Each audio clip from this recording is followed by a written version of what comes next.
वफ़ाक़ी काबीना ACC जे फ़ैसिलनि जी मंज़ूरी ॾेई छॾियो आहे। वफ़ाक़ी काबीना ECC जे फ़ैसिलनि जी मंज़ूरी ॾेई छॾी आहे। अहम ख़बर खां तव्हांखे आगाही ॾियूं पिया।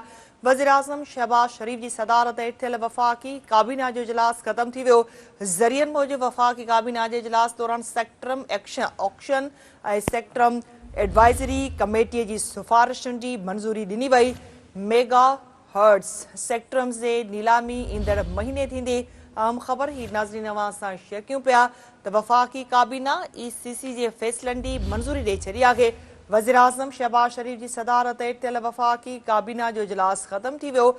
ज़रियनि मूजिबि वफ़ाक़ी काबीना जे इजलास दौरान सेक्टरम एक्शन ऐं सेक्टरम एडवाइज़री कमेटीअ जी सिफ़ारिशुनि जी मंज़ूरी ॾिनी वई। मेगा हर्ट्स सेक्टरम जी नीलामी ईंदड़ महीने थींदी। वफ़ाक़ी काबीना ECC जे फ़ैसिलनि जी मंज़ूरी ॾेई छॾी आहे। अहम ख़बर खां तव्हांखे आगाही ॾियूं पिया त वफ़ाक़ी काबीना ECC जे फ़ैसिलनि जी मंज़ूरी ॾेई छॾी आहे।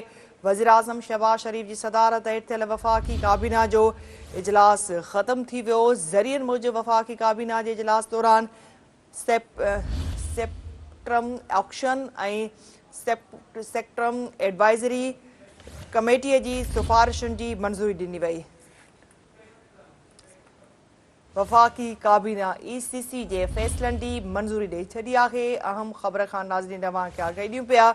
वज़ीर आज़म शहबाज शरीफ़ जी सदारत हेठि थियल वफ़ाक़ी काबीना जो इजलास ख़त्म थी वियो। ज़रियनि मूजिबि वफ़ाक़ी काबीना जे इजलास दौरान स्पेक्ट्रम ऑक्शन ऐं स्पेक्ट्रम एडवाइज़री कमेटीअ जी सिफ़ारिशुनि जी मंज़ूरी ॾिनी वई।